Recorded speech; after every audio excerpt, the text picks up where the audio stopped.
आज मैं आपको 5 इन्वेस्टमेंट रिलेटेड गलतियां बताऊंगा जो आप हो सकता है कि कर रहे हो और इसको सुधार कर आप अपना इन्वेस्टिंग का जो डिसीजन है वो काफ़ी इम्प्रूव कर सकते हैं और जो अपने इन्वेस्टमेंट रिलेटेड रिटर्न्स है उसको भी काफ़ी हद तक बढ़ा सकते हैं। तो चलिए इन पांचों गलतियों को देख लेते हैं। इनमें से सबसे पहला गलती है कि जब भी आप कुछ काम करना शुरू करते हैं, जॉब करना शुरू करते हैं, बिजनेस करना शुरू करते हैं, तो इनिशियल स्टेज पर ही आपको इन्वेस्टमेंट शुरू कर देना चाहिए।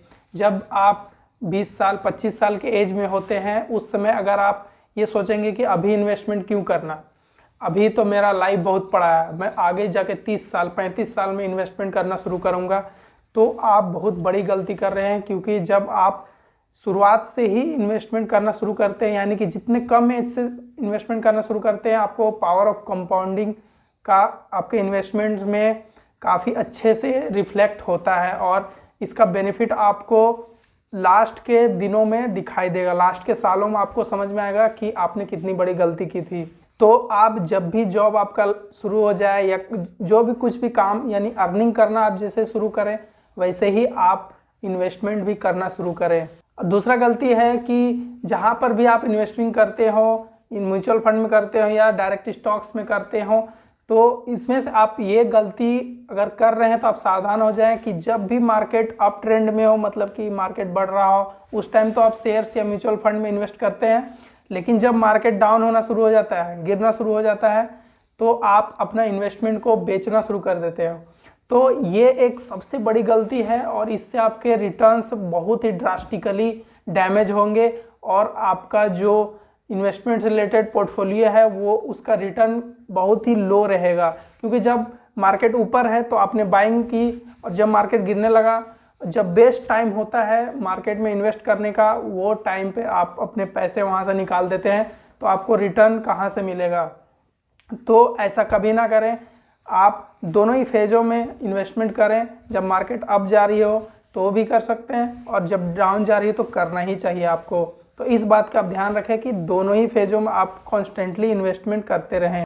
और तीसरा जो गलती है वो है, अगर आप डायरेक्ट स्टॉक्स में इन्वेस्टमेंट करते हैं तो बिना कंपनी का रिसर्च किए डायरेक्टली किसी भी रैंडम स्टॉक्स को आप परचेज कर रहे हैं, बाय कर रहे हैं, तो ये सबसे बड़ी गलती होती है। क्योंकि आप उस कंपनी के बारे में कुछ भी नहीं जानते हैं या बहुत थोड़ा बहुत जानते हैं, तो उस कंपनी का शेयर आप बिल्कुल भी ना खरीदें जब तक कि आपके पास उस कंपनी से रिलेटेड पूरी तरह से डिटेल्स ना हो और आपने उस सेक्टर का एनालिसिस या पूरे मार्केट का एनालिसिस जब तक ना कर लिया हो, तब तक आप इंडिविजुअल स्टॉक्स में रैंडमली किसी भी शेयर को बाय ना करें।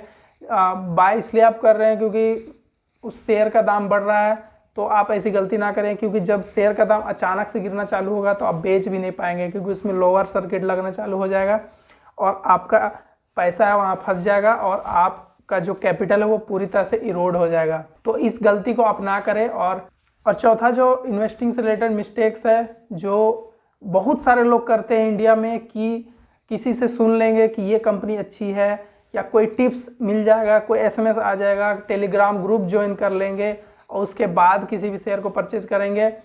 तो इससे क्या होता है कि जो लोग आपको टिप्स दे रहे हैं या बता रहे हैं, हो सकता है वो पहले से ही उस शेयर में इन्वेस्टेड हो, और जब आप इसी तरह से वो बहुत सारे लोगों को मैसेज करते हैं या इन्फॉर्मेशन देते हैं जिससे कि वो शेयर का दाम धीरे धीरे बढ़ता जाता है और जब शेयर का दाम बहुत बढ़ जाता है तो वो उसको बेच देते हैं और अपना प्रॉफिट निकाल लेते हैं और आपको लॉस हो जाता है। और पांचवा मिस्टेक है इन्वेस्टिंग से रिलेटेड ये कि जब आप म्यूचुअल फंड में इन्वेस्ट करते हैं तो डायरेक्ट को छोड़कर आप रेगुलर म्यूचुअल फंड में इन्वेस्ट करते हैं। ऐसा इसलिए जनरली होता है क्योंकि लोग खुद से इतना कॉन्फिडेंट नहीं होते कि मैं खुद से इन्वेस्टिंग कर सकता हूं, तो वो एजेंट के पास जाते हैं और एजेंट उसको रेगुलर म्यूचुअल फंड परचेज करवा देता है। और रेगुलर म्यूचुअल फंड इसलिए नहीं खरीदना चाहिए क्योंकि जो उसका एक्सपेंस रेशियो है, जो डायरेक्ट फंड से उसका एक्सपेंस रेशियो लगभग 1% से 1.5% 2% के आसपास एक्स्ट्रा होता है।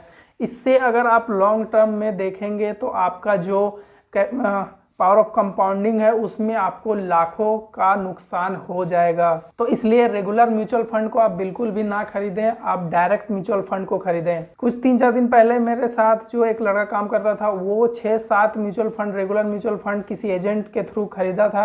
मैंने उसको तुरंत बोला कि तुरंत बंद करो इन सबको और सीधा डायरेक्ट म्यूचुअल फंड को में इन्वेस्ट करो और थोड़ा बहुत खुद से रिसर्च करो। अगर रिसर्च नहीं कर पा रहे हो सीधे इंडेक्स म्यूचुअल फंड में इन्वेस्ट कर दो। क्योंकि मैंने देखा, रिसर्च किया, जो वो फंड खरीद के रखा हुआ था तो उसका जो डायरेक्ट प्लान है और जो उसका रेगुलर प्लान है उसमें 1% का डिफरेंस था एक्सपेंस रेशियो में। तो इससे उसका जो लॉन्ग टर्म में कैपिटल है वो काफ़ी इरोड हो जाता। तो मैंने उसको सजेस्ट किया कि आप तुरंत इसको बंद करो और डायरेक्ट में शिफ्ट हो जाओ। तो ये 5 जो गलतियां हैं वो आप बिल्कुल भी ना करें, अवॉइड करें। तो आई होप इस वीडियो से आपको कुछ फ़ायदा हुआ होगा।